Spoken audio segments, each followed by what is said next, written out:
Hello everyone, Fancy Photo Man here. Today we got the release of Skibidi Genesis Episode 7, and it turned out to be the longest episode of the series. Chasing Skylar and the Skibidi Genesis team really cooked with this one. We got to see the possible death of Obsidian Speaker Man and Diamond Speaker Woman. It is told to us in the comments that this arc of the story is done. They failed, and brah, there ain't no way they just failed that miserably like that.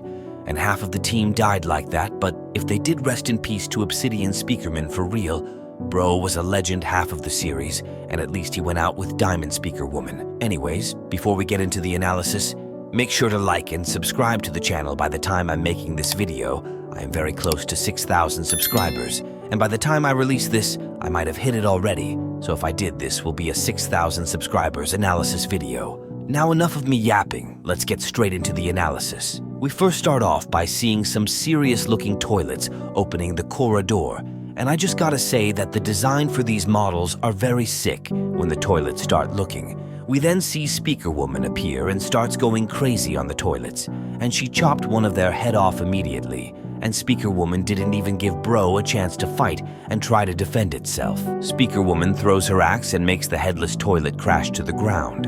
The other Skibidi toilet looked the other way, and then we see Obsidian Speaker Man running towards him. This confirms that this takes place right after episode 6 when Speaker Woman appeared. The toilet pulls out his autogun and starts to shoot at Obsidian Speaker Man, and Obsidian does his base boost power to dodge the bullets and go onto the toilet. Obsidian then starts to stab the toilet with his mini scythes, and bro starts to scream in pain. Bro must have really been hurting, because in the next scene, his mouth is wide open. He screamed so much that his mouth couldn't take it anymore. Once Obsidian finished with him, we then see another toilet, and he starts going full speed with his arm. But that didn't last long because Gold Speaker Man grabs onto his arm and shows him whose arm is more superior, and we all know whose arm was.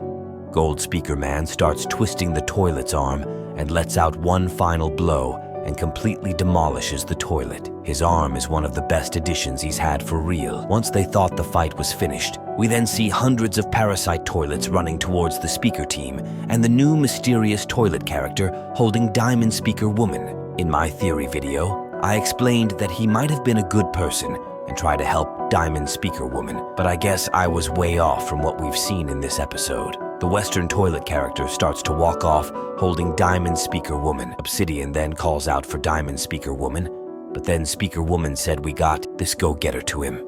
Obsidian nods and then goes after them. Speaker Woman starts to boost her base up to max and completely charges it, which causes it to release.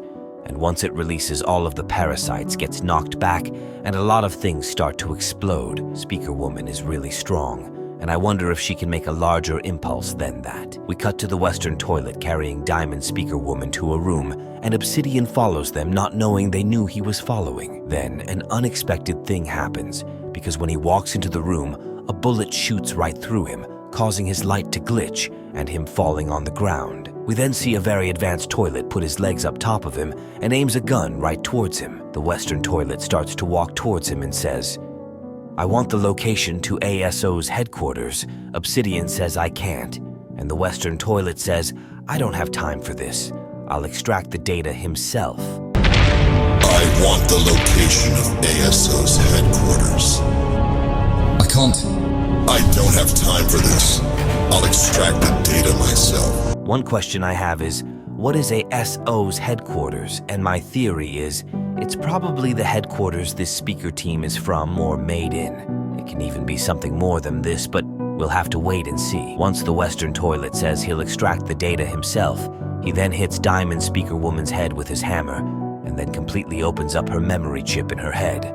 This must have hurt Obsidian Speaker Man a lot, if her memory chip did get destroyed since they were with each other. The Western toilet says finish him, and one of the advanced toilets starts to charge up the railgun, but they didn't know Obsidian had one last time stop left, and bro starts to go crazy. He starts to stab the advanced toilet everywhere and makes him exploded while time is stopped. He goes to the other advanced toilet and slashes him everywhere, making him explode in time too. He then takes the hammer that Western toilet potentially killed Diamond Speaker Woman with and completely wipes his head off with his own weapon. But sadly, Obsidian already got damaged a lot, and then he falls to the ground and dies with Diamond Speaker Woman while holding her hand. Speaker Woman and Gold Speakerman goes up to them and sees their bodies laying on the ground. It looks like this is the end for the Speaker team, at least they both went out fighting. This episode was crazy to watch. Shout out to Chasing Skylar for making this series. Make sure to like and subscribe for more analysis like this. Fancy Photo Man out to cry.